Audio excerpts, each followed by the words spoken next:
happy open mic. I apologize for being a little late tonight. I had some technical difficulties I couldn't figure out.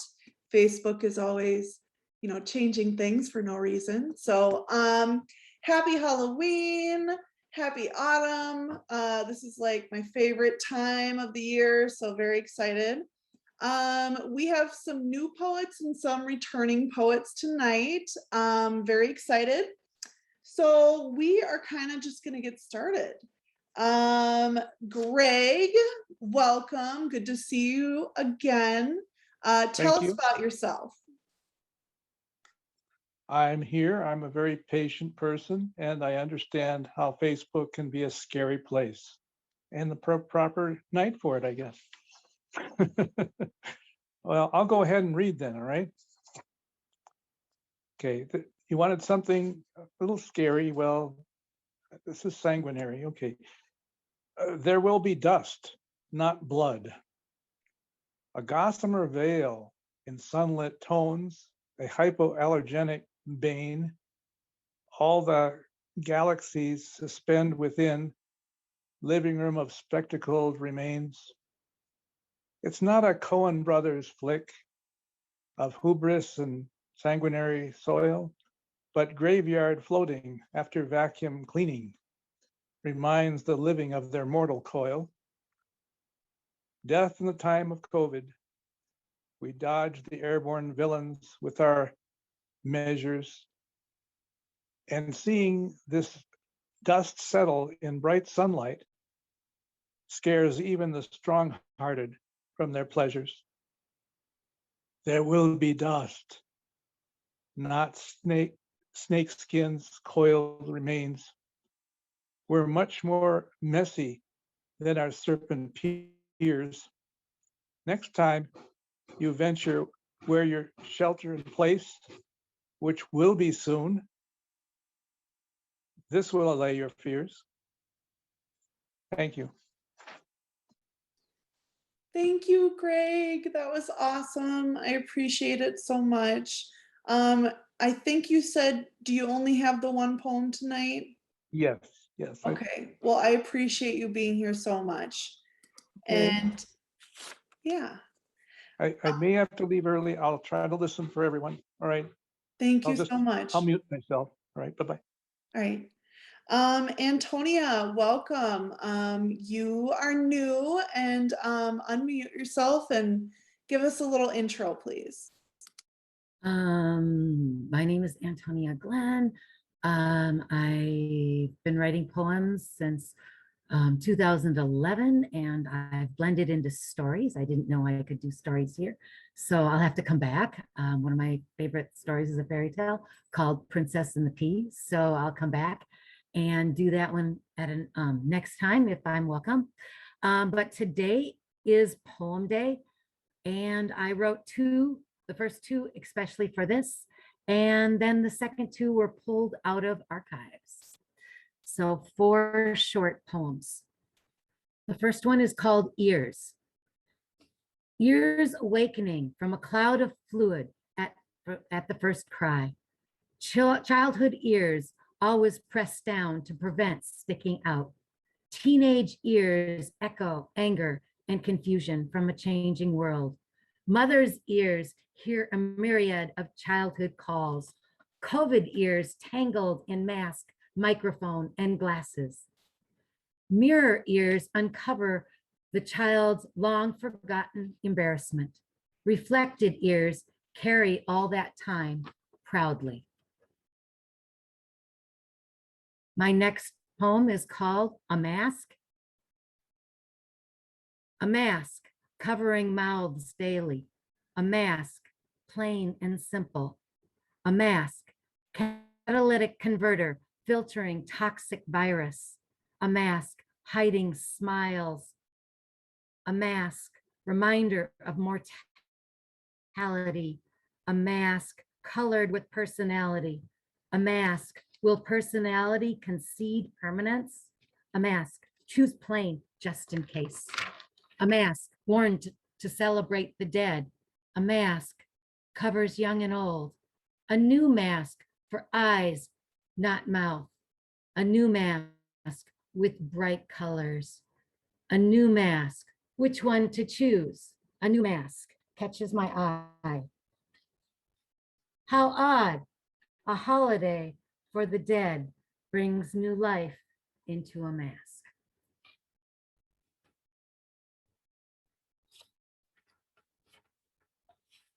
Freedom in a cup of tea. I walk outside in the wind, a cup of tea in hand. The tea bag dances in the wind like a kite. I watch it twist and turn, making kite-like dives and spins until I get to my car, setting the cup on the roof. The tea bag drops like a rock on the roof. Sheltered from the wind, I try turning the cup, still laying on the roof. Then I pick up the cup.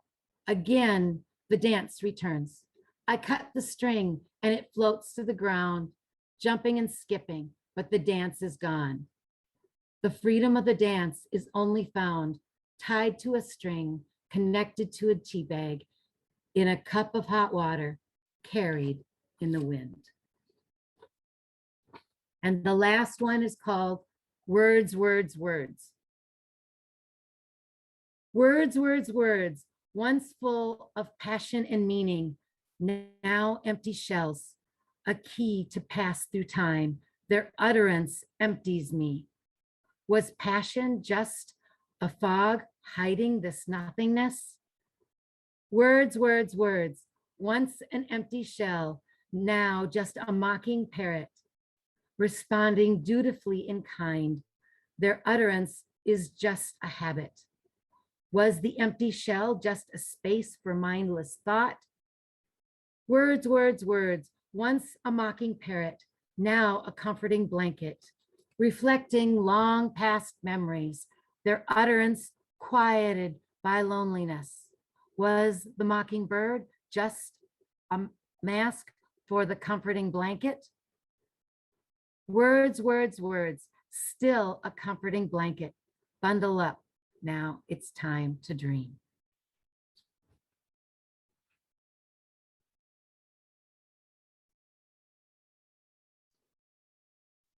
Thank you so much, Antonia. I would love to have you again. And I really loved the mask change in the middle of the poem. That was so creative and perfect. That was great. So thank you so much, and you're welcome back anytime. Jeri, welcome. Tell us about yourself. Hi, so I am a poet living in Chicago, and I just had my first ever collection of poetry published this month, actually. So it feels very timely for autumn. Thank you. So I'm actually going to read from it, and the cover is very autumnal. Oh, good. It's all flipped, but it's called You Are Not Lost. And I'm going to read 3 from a series and then one that is about as spooky as I get. So these 3 are all connected from what's called a crown of sonnets. If you just think of the last line becomes the first line of the next sonnet, that last line becomes the first. So it's like a little trick to contain things. I do want to give a brief warning that I use a specific 4-letter word twice, because it's one of the repeated lines. So it happens quickly and we move on, but I'm going to read all 3 of the sonnets back to back. So this is from Overripe Apples, 1920s to 2021. Too many apples to care about one, knocked off by pickers competing to reach the sweetest bite. Mom bargains for half price a bushel for fallen ones, and we pull the radio flyer through ruts to rows of naked limbs. The full price pickers eat as they go and abandon their nod cores. My family combs through their ghosts to glean perfect fruit hidden among the bruised, wormy piles. Red peels stain our fingers as I chuck the ones beyond redemption down the row, not worrying about their tomorrow. A single seed is worthless unless that one uproots the whole damn tree. Unless that one uproots the whole damn tree, an apple is worth less after falling, whether it released itself from the limb or was knocked. In the book of your life, did you mean to play the role of the second other woman? Mom asks. I've never plucked an apple clinging to its branch. I've caught one mid-fall, held it close, admired its gleam until I twirled it around and found squirming things in its core. How many seeds is my life worth? And will I plant them in time to grow? The ripped peel of my heart curls into the ground as she presses me. What can I do with you, my applesauce? What can I do with you? My applesauce crank answers with a jolt, trying to hop the counter's vise. Its spit candies my wrist. I am 10 on this step stool, pushing myself and apples fresh from the flames down inside. It is 108 court season. When core and skin ooze from the side, the old panting lab gets them, the one who'd let me pluck out her lashes. Sugar, heat, and sweat turn the orchard's fallen rejects into canned goods plopped into their baptismal bath. One by one, the seals bless us with a pop. I hold a freshly filled jar, gurgling hot, begging for a new choice. I wring its neck. And then, so those are those three. And then, thank you. The closest I get to anything spooky is related to having nightmares since childhood and me kind of reconciling with what to do with those nightmares. So this is called Turning My Childhood Kaleidoscope. Turning my childhood kaleidoscope. In the mirrored end, I see the puppy with a clown carved face peeing as I come home, whapping her soaked tail against the yellowing couch. Safe for all ages. Do not hold up to the sun. On the label, I am the girl who sat for hours over cooling coffee, breathing on the right words to soothe someone else's scrapes. Turning, I see a frog glowing against the rotting tree, a serpent ringed in red and black coils to strike. Growing out of the child's shoulder, the scales wrap through tissue in the ribs. Her shoulder is the forked tongue we never hear, but in little wisps, it tastes the air. As it turns, I am the puppy, sniffing a stone lady at the park, draped in pigeon seasoning. In the mirrored end, I have set my childhood nightmares a place to rest their leather heads. Turn, and I am the snake. Turn, and I am the frog. I will stick out my bright tongue to the snake. I will taste what I turn. Thank you so much, Frances, and everyone for welcoming me so warmly. It was an absolute pleasure to have you, and I'm really excited for you and your new book, and I'm so glad that you could share with us. If you could please comment in the live video area, like a link or where we can get it, that would be great. And you just gave me an idea to write a poem about my nightmares, because I've had them for as long as I can remember, every single night. So I'm gonna do that. Thank you again. All right, and we have Brett, my beautiful friend Brett that I miss like crazy. Welcome. Hi, my name is Brett. I publish under the name Brett Elizabeth Jenkins. I am currently living in rural Indiana, so that sucks for me. But I think I have 5 poems. I tried to find some spooky ones. I probably cursed at some point, but I don't know. We'll see. I do use the word fart once, so there you go. This poem is called Madness Due to Poison Ingested 2 hours ago. My words have always come out like mangled, wheezing accordions, like a symphony of farting trombones. How should it be any different now? My feet are busy erasing themselves, my stomach full of koi fish, a Japanese pond filling me up to the top. There's a small woman in a pink and brown kimono standing at the entrance to my small intestine. Her hair is held in by sticks that poke into me. It is very dark in there and I'm scared for her. 2 cranes lift high off the ground and I'm looking for my mother. There is something I have always wanted to say.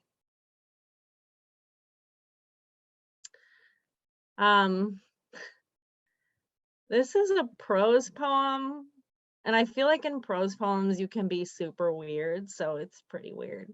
It's called Oops, Another Poem About Death. In this one, Death takes me out for dinner, and I order the most expensive thing on the menu. It turns out I don't like lobster frittata, and Death ends up eating my whole meal in addition to his, without letting me get anything else. I sip my gin and tonic while he eats. That asshole eats so slow you'd think he didn't have any teeth. Maybe he doesn't have any teeth? The waiter comes around with a tray of desserts, but Death doesn't point at any of them. He's still pointing at me. We go for a walk in the park, but we can hardly see anything. Just some low-hanging clouds and a wolf yelping in the distance as if he stubbed his whole paw on a rock. We walk slow like kids on the first day of school who don't know where they're going. I'm turning my head all around because it's getting dark and I'm kind of mad that there aren't any street lamps here. Death says something barely loud enough for me to hear. I think it's German, but I can't tell. I stop to tie my shoe and he keeps walking. I don't know my way home from here. I feel like I'm busting out some old ones tonight. I like all I'm currently writing about is like having to live in Indiana and being really sad and getting broken up with. So this is called Jersey Devil. My devil lives in the cupboard inside a yellow mug. He eats rice checks that I purchase for him even when they're not on sale. My devil lives in a small flask I keep inside my breast pocket. My devil lives in New Jersey and says his love for me is 80% smog.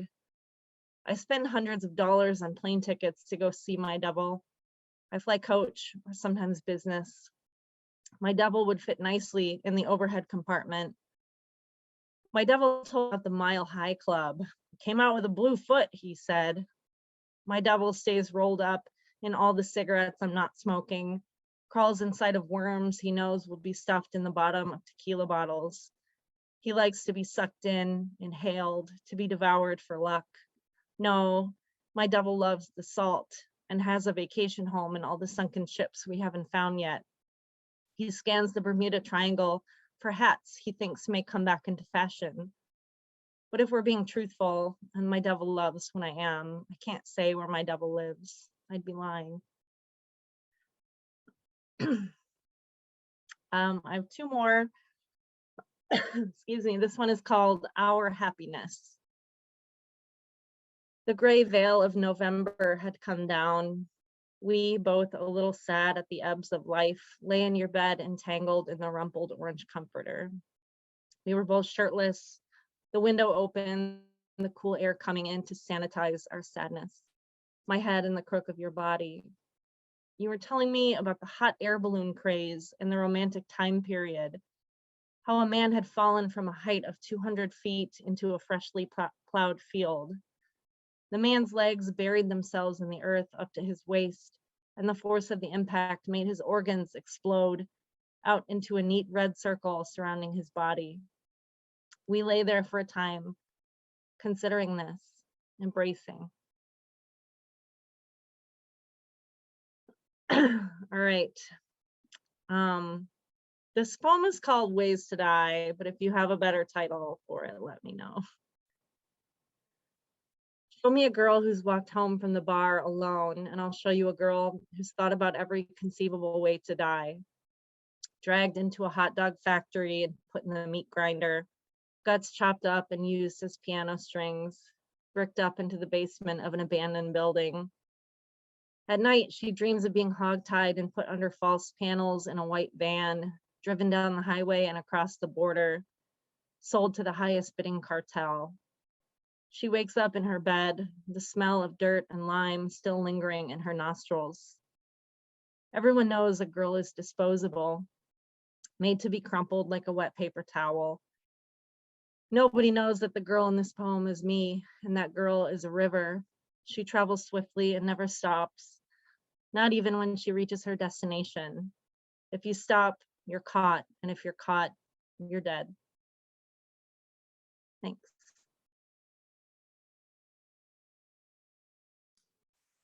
Was that your last poem, Brett? Thank you so much, Brett. Like as you all can tell, she's a very talented poet, and I always enjoy hearing your poems, Brett. So thank you so much. We had two other people that really wanted to be here, and I wonder if maybe it was a time difference issue. So they're not coming as far as I see. I guess I will read maybe just a couple poems. I wasn't going to, but the group is small and mighty. And actually, looking at this is a self-published, whatever, it doesn't matter. It's my self-published book that you really can only buy on my website. I haven't like posted it or whatever, like gotten it on other things, but yeah, there's some pretty interesting kind of just like dark comparisons of like love to like, I don't know, kind of weird. I don't know. Anyways, I'll just start. This one though is about depression. And I didn't title it, it's from 2009.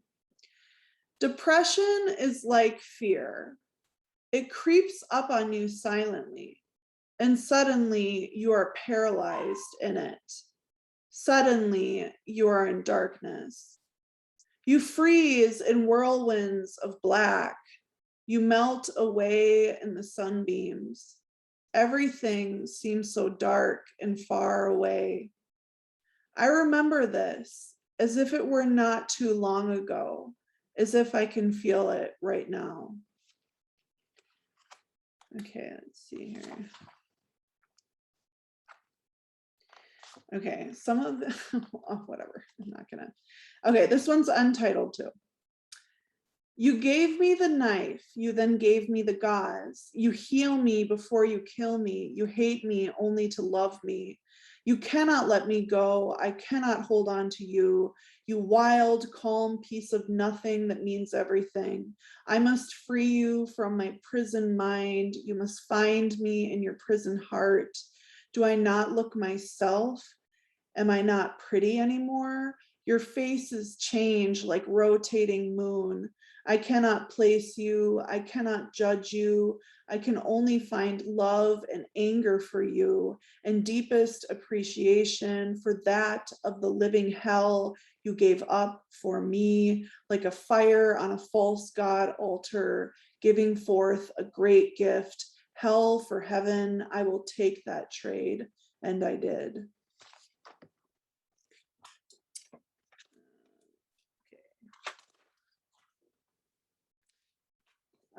Okay, this one's untitled too. I was into that at that time.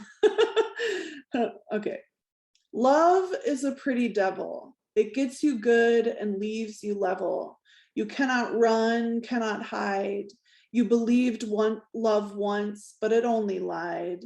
You swear to your heart never again. This time you'll be smart, avoid all men. You feel strong and proud, you walk bold, you move past the crowd, but soon you're cold, your soul is sore. You miss love's laugh more and more. You see the path and the fork in the road. Love is a pretty devil. It gets you good and leaves you level. Face to ground, you're a beaten mess. Love, it won again, I guess. Okay, I'll just do one more. Also untitled. Okay. The bones in me shiver and shake. A cold reminder, a smile to fake. Love has robbed me empty, leaving holes in my tears. Soon I'll be permanently broken, the scariest of fears. But I cannot give up or lie to my heart. I am who I am, till never do us part. I'll love you for forever. I'll die to be kind. This world can rot with what they're all trying to find, because I've got my treasure right here in my chest, and there's no stealing that, dare to put to the test. You can push me down, I've befriended the ground. You can do all you want, but it's not what I've found. I believe in love and I always will. Try to hate me and I'll love you still. You see, there is not a thing that might change my mind. Thank you so much. You all are awesome. So I was gonna do like just a little costume contest. Kind of seems like Antonia, I'm giving it to you. Brett, I love the hood and it's plaid and fall-like, so that's great. But Antonia, the 2 masks and the change was worth it. So you won the costume contest.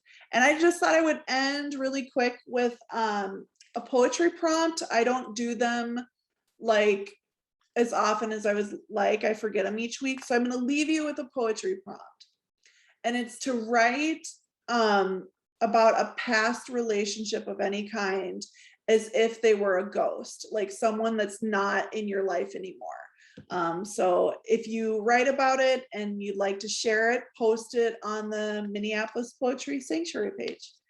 Happy Halloween. It's the best time ever. Good night, farewell. Thank you all so much.